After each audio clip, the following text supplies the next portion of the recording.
Assalamualaikum warahmatullahi wabarakatuh. Sebelumnya perkenalkan kami dari kelompok 4 ingin mewawancarai Bapak dengan sedikit pertanyaan yang berbunyi, jelaskan teori-teori tentang masuknya agama dan kebudayaan Islam ke Indonesia. Menjawab?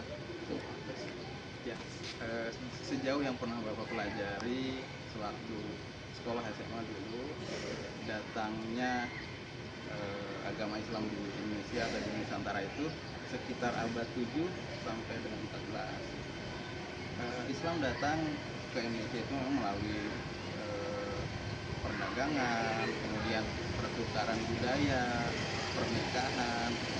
Jadi memang melalui jalur yang damai, kemudian berinteraksi dengan masyarakat, para pendatang dari Gujarat, dari Arab sendiri atau dari Persia, mereka datang berbaur, kemudian lambat laun tersebarlah agama Islam di seluruh Nusantara. Sekitar abad ke-7 mulainya. Terima kasih Pak. Cukup. Sekian dari kelompok kami. Terima kasih. Baiklah, pertanyaan kedua saya akan bertanya kepada Misida. Identifikasilah sumber sejarah dari setiap-tiap kerajaan Islam di Indonesia. Sumber sejarah tiap-tiap kerajaan Islam di Indonesia. Oke. Jadi sumber sejarah kerajaan Islam di Indonesia, khususnya untuk di Indonesia, kita bisa identifikasi sumbernya ada yang dari luar, ada yang di luar negeri, ada juga yang ada di dalam negeri. Contoh misalkan yang di dalam negeri, banyak-banyaknya makam, oke? Terus ada-adanya masjid. Kalau yang di dalam negeri ya, khususnya untuk bangunan atau arkeologi ya namanya. Terus kalau yang di luar negeri, misalkan adanya cerita-cerita atau tulisan-tulisan. Di dalam negeri juga ada yang namanya kitab-kitab, ya itu menandakan bahwa itu merupakan salah satu sumber bahwa ada Islam gitu loh di Indonesia. Cukup?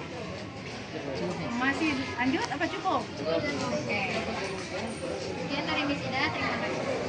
Kita lanjut ke pertanyaan ketiga.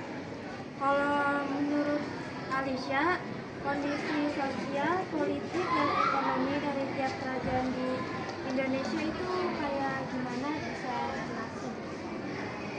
Menurut saya, Kerajaan Kutai sekitar abad ke-4 Masehi di Kalimantan Timur adalah kerajaan Hindu tertua di Indonesia yang bercorak agraris maritim dengan pusat di tepi Sungai Mahakam. Udah buset. Itu aja pendapat menurut dari Alicia. Terima kasih. Baik, ke pertanyaan terakhir, yaitu pertanyaan yang keempat yang akan ditanyakan ke Sensei. Soalnya, identifikasilah dan tunjukkan bukti-bukti pengaruh agama dan kebudayaan Islam terhadap kehidupan masyarakat Indonesia hingga saat ini. Baik, terima kasih atas pertanyaannya. Kalau melihat dari sejarah, Islam datang itu melalui jalur perdagangan ya, dari Iran, Persia, dari Cina, Gujarat, India, dan juga Arab. Nah, sejak kerajaan itu, para pemimpin yang kerajaan memeluk agama Islam secara otomatis, secara historis sejarah, ketika rajanya masuk Islam maka seluruh rakyatnya itu akan masuk Islam ya. Artinya kehidupan sosial, politik, budaya itu akan berubah. Yang semula di dalam sejarah itu Indonesia umumnya memeluk agama Hindu ya, kemudian raja-rajanya memeluk Islam. Nah, setelah dari situ rajanya memeluk Islam, rakyatnya memeluk Islam, maka tatanan sosial akan berubah. Nilai-nilai Islam di situ sudah dilihat dan sudah diaplikasikan, setelah otomatis akan seperti itu. Sampai saat ini pun nilai-nilai Islam tetap dijalankan ya, seperti kita tahu ya, istilahnya ibadah-ibadah yang dilaksanakan itu hampir sama dengan apa yang pada saat dulu ya Islam masuk. Jadi secara politik, sosial, budaya itu sudah berubah ya, itu menanamkan nilai-nilai keislamannya seperti itu.